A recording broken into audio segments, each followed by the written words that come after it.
के स्वागत करुचे आम अर्कित आपण मैंने देखुन कौशल न्यूज। आपण मैंने जानिछन जे कला संस्कृति प्रतिभा एंता गोटे जिनिस है जेमती पछे कि लोग मैंने सब ध्यान जे मुई भल भाव मोर कला प्रदर्शन कर पार्मी कि मुई भल भाव राजनीति कर पार्मी लोक मैंने सब प्रशंसा चाहसन। तो आम जदि एंता जड़े व्यक्ति को आज भेटी जे कि जड़े एकाधारे जड़े कवि लेखक वाद्यकार एवं राजनीतिज्ञ से होचन पथुला ग्राम पंचायत सरपंच श्रीजुक्त पुरंदर सेठ आज्ञा। आज आम आमर कौशल न्यूज चैनल तरफ आज्ञा को आम भेटी गोटे साक्षात्कार नेबार लगी। तो आसुन आम संगे दीपक कथा सेठ आज्ञा कौशल न्यूज के आपन को स्वागत। आज्ञा आप दर्शक मान को परिचय टे आज्ञा बरगढ़ ब्लॉक अंतर्गत पथला गाँ ए गत पंचायत निर्वाचन में नुआ पंचायत हिसाब से स्वीकृति पाई से गाँव मुझे जड़े अधिवासी है मोर ना हूँ पुरंदर सेठ। मुई सरकारी कर्मचारी थी आगुरी और एवे गाँ आमर गाँव अगणित भाई भौणी मान पिता माता बड़ बापा माँ मौसी समस्ते आवाहन रे प्रेरणा रे मुई राजनीति के आसिक चलित पंचायत निर्वाचन में सरपंच भाव दायित्व नहीं मोर द्वारा जदि जनसेवा किसी हो पार्बा लोग जदि उपकृत हो पारे मुझे निजके धन्य कमी बोलिकी धन्य बोलिकी मुई भावी आज्ञा और मुई मोर कामटा आगे मुई चलो। धन्यवाद आज्ञा। हाँ आप राजनीति के आवार आगु काण करू इतर पूर्व आज्ञा मुई ओडिशा सरकार गोटे कर्मचारी थी 2015 साले मोर चाकरी को अवसर नेली। अवसर नहीं सारा 2017 रे नूतन ग्राम पंचायत रो इलेक्शन आसला। से जगह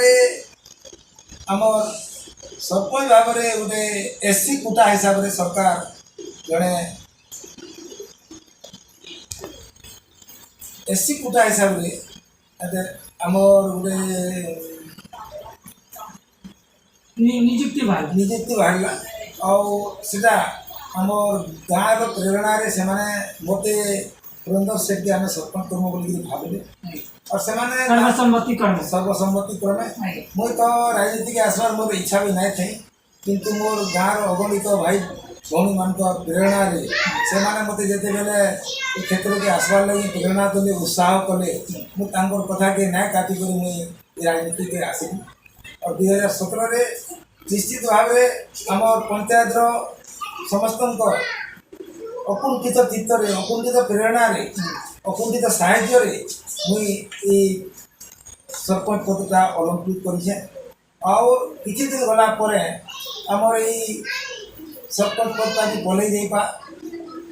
से लगी आमर प्रिय आमर समाज में आम जदि जनहितकर किसी कार्य करा ही आमर लगी भल है और लोक लगी भल है आमर अंचल लगी भल है ये भावना के नहीं करी आम कार्यक्रम आगे आगे केन्द्र में समस्त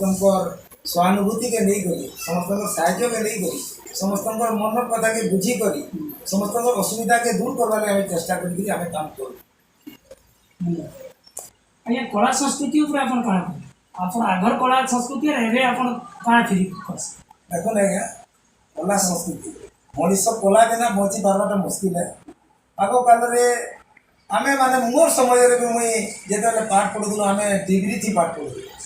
लठन भी तार घर नहीं थे। तो इस समय आम कलाटा यहाँ बहुत पुराना कला है। आग काल भी आमर कीर्तन भागवत करमर बा बजा अमर से भागवत टुंडी मानके भागवत करुले कीर्तन करुले से देखी देखिक आमर मन भी गोटे आम भी भविष्य के केन्द्र में गोटे गायक कि गायक ଦେଖି ଦେଖି ବାୟକ ଯେନ୍ତା ବର୍ଷ ଆମେ ଗୋଟେ ଦେଖି ଦେଖା ଗୁରୁ ଶିକ୍ଷା ଗୁରୁ ଯେନ୍ତା ବର୍ଷ ସେନ୍ତା ମଣିଷ ଜୀବନରେ ଗୋଟେ ଲକ୍ଷ୍ୟକେ ହାସଲ କରବାର୍ ଲାଗି ଗୋଟେ ନିଜର ସହାନୁଭୂତି ନିଜର ଆନ୍ତରିକତା ଥିବାର କଥା। ଆପଣ ଜଣେ ଆଜ୍ଞା ଆପଣ ଜଣେ ତ ଗାୟକମାନ ଆଉ ଆପଣ ଗୀତ ମାନେ ବି ଗାଇଛନ୍ ତ ଆପଣ ଆମର ଦର୍ଶକ ମାନଙ୍କୁ ଆପଣ ଯେନ୍ ଗୀତ ମନେ ରଖିଛନ୍ ବା ଯେନ୍ ଗୀତ ଆପଣଙ୍କର ପ୍ରିୟ ହେ আমার দর্শক ମାନଙ୍କୁ ଟିକେ ଗାଇକି ଶୁଣୁ। ଆଜ୍ଞା ଦେଖ ଗାଇ ଗାଇ ଗାୟକ ବଜେଇ ବଜେଇକିରି ବାୟକ ବର୍ଷ ତ ହେନ୍ତା ଗୋଟେ ଛୁଆଟେ ଯେନ୍ତା ଚାଲୁଥିବା ପିଟି ପଡ଼ୁଥିବା ଫେର୍ ପଡ଼ି ଯାଉଥିବା ଫେର୍ ଠିଆ ହେଉଥିବା ହେନ୍ତା ପ୍ରତ୍ୟେକ କ୍ଷେତ୍ରରେ ଆମେ ଯଦି ଚେଷ୍ଟା କର୍ମା ନିଶ୍ଚୟ ସଫଳ ହେମା। और इथिर लगे आमर तो जाति रे आज्ञा केउट तो आम प्रिय कर्म है मुढ़ी और झिली आज्ञा तो मुझे मोर मैंने भावली तो मुढ़ी भजा के लेकिन मुढ़ी के लेकिन गोटे गीत के लगे केनता है ये मन भावनाटा आसला और मुझे गोटे मुढ़ी पसरा बोली गोटे गीत दर्शक मान शुणी आज्ञा आनी छे मुढ़ी पसरा नाटा मोर पुरंदर गाटा पथला रे आनी छे मुढ़ी पसरा नाटा मोर पुरंदर गाटा पथला रे आनी छे मुढ़ी पसरा कही देउ छे जानी थी बेटी को नाटा मोर थाना बर गड़ डाको घर गोयनपुर कही देउ छे जानी थी बेटी को नाटा मोर थाना बर गड़ डाको घर गोयनपुर और ग्राम पंचायत गुड़ेसिरा आज्ञा एबे पथला ग्राम पंचायत है आमे जते बेले गुड़ेसिरा ग्राम पंचायत अधीन रे थिनु से समय रे ई गीत का आज्ञा और ग्राम पंचायत गुड़ेसिरा बरगड़ जिला रे आनी छे मुढ़ी पसरा नाटा मोर पुरंदर गाटा पथला रे आनी छे मुढ़ी पसरा माउसी नानी आसो घिनी घिनी सकालू खाइब मुढ़ी चापी सानी सानी माउसी नानी आसो घिनी घिनी सकालू खाइब मुढ़ी चापी सानी सानी और तुमर परे भी किसाले और तुमर परे भी किसाले जिमी दूसरा परा रे आनी छे मुढ़ी पसरा नाटा मोर पुरंदर गाटा पथला रे आनी छे मुढ़ी पसरा। बहुत सुंदर गीत आज्ञा आज्ञा आपनकर प्रयास रे बहुत आपनकर वृत्ति के नेकरी आपन जे मुढ़ी भाषा के वृत्ति के नेकरी लेखी जन और पदे होचे आज्ञा और पदे होचे मोर मुढ़ी थोड़े घिनले नाई पार भूली गाय के मुढ़ी सड़ी जाए सी पसरा देले ढीली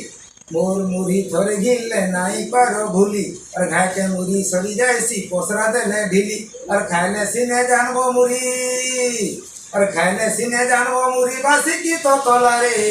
आनी छे मुढ़ी पसरा नाटा मोर पुरंदर गाटा पथला रे आनी छे मुढ़ी पसरा आनी छे मुढ़ी पसरा आनी छे मुढ़ी पसरा। आपण मैंने देखुले पुरंदर सेठ आज्ञा प्रतिक्रिया पुरंदर सेठ आज्ञा होचन एकाधारे जड़े कवि लेखक वाद्यकार समाजसेवी और नवनिर्वाचित सरपंच आमर ये एपिसोड आपण मन को केंता लगला निश्चित भावे कमेंट करके जनाबे और नया एपिसोड देखवा लगी आमर चैनल के सब्सक्राइब करवार संगे संगे लाइक और कमेंट भी देवे और नया एपिसोड एबार तो देखू तो हमार कौशल न्यूज मुई अर्खित रोचे जुहार।